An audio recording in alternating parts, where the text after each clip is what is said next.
মিলি আমার নাম। বাড়ি কোথায়? বাড়ি হয়েছে আমার করছে, আমি থাকি ঢাকায় থাকি। কোথায়? ঢাকায় করছে আলমবাগ থাকি। আচ্ছা, ওই মিলি আপনার কি হয়? সরি, এই আমার সানজিদা মেয়ে এই করছে, মেয়ে। সানজিদা আমার মেয়ে। বিয়ে হয়েছে কত বছর? বিয়ে হয়েছে প্রায় 2 বছর। কার সাথে? মেরাজের সাথে। কাবিন কত টাকা? 4 লাখ টাকা কাবিন। আচ্ছা, এই বিয়ের সময় কি আপনারা সবাই ছিলেন?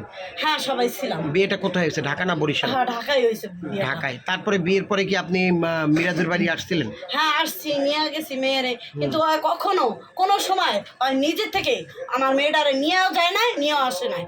আমার মেয়েটার ভালো রাখতে যদি কইতাম যে বাবা তোমার কি হয়েছে, আমার কিছু হয় নাই, সবাই আর গার্জেন সবাই বসছে, বলে কি ঠিক আছে যাবো, আর বাগ্নিরা বিচার করে, আর মায়ে বিচার করে, আর নন্দের জামাইয়ের বিচার করে, কারও কথা শোনে না, সবাই ওর লগে চিল্লায়, কিন্তু এরকমই করে।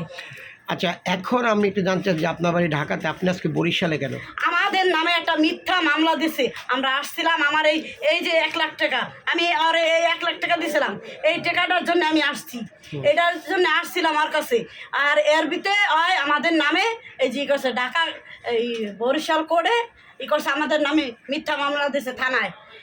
যে আমরা বিয়ের সময় কি জামাইকে কোনো যৌতুক টৌতুক দিয়েছেন? হ্যাঁ, দিছি। কি দিয়েছেন? করছে জিনিস দিছি, এই 1 লাখ টাকা তো দিছি, আবার হাতেও 1 লাখ টাকা দিছি ক্যাশ।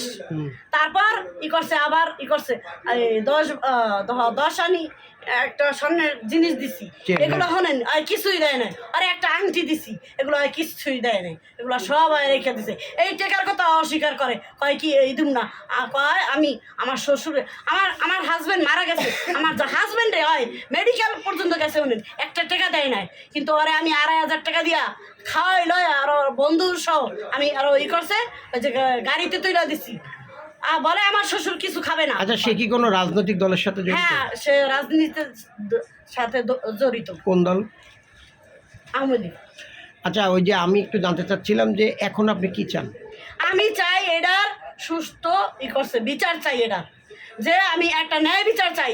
আমি করছে গরিব মানুষ, আমার মেয়ের করছে বাবা নাই, আমার স্বামী নাই, আমি এখন অসহায়, আমার ছেলেটা ছোট, তাই না হবে না, আমি এর ন্যায্য একটা বিচার চাই। ঠিক আছে, ঠিক আছে, জানেন না বিয়ের বিতে আমার জামাই জানেন না এই বিয়ের কোনো খাবার খাইতে পারে না, লম্বা হইয়া টান টান হয়ে ওই সেন্টারের ভিতরে হইয়া রয়েছে, জানেন না। তারপর আমি আমার মেয়েটারে তুইলা দিছি ওরাতে, আমার জামাইয়ে দিছে যে বাবা আমি তো বাঁচুম না, তাইলে তুমি ওরে দেখো। আর ও কইছে আমার শাশুড়ি আর সবাই কইছে যে এতিম মানুষ ওরে দেখুম, ওরে দেখার তো ভালো কথা। তারপর ঠিকানা কর, আমার শ্বশুর বাড়ি হয়েছে করছে 5 গাঁও, পপুলার দিয়ে যাইতে হয় চণ্ডীপুর গ্রাম। আচ্ছা, ওই যে আপনার মেয়ে লেখাপড়া করছে কোন পর্যন্ত? করছে মাওলানা পাস করছে, মাদ্রাসায় পড়ছে, দাওরা পড়ছে। Thank you.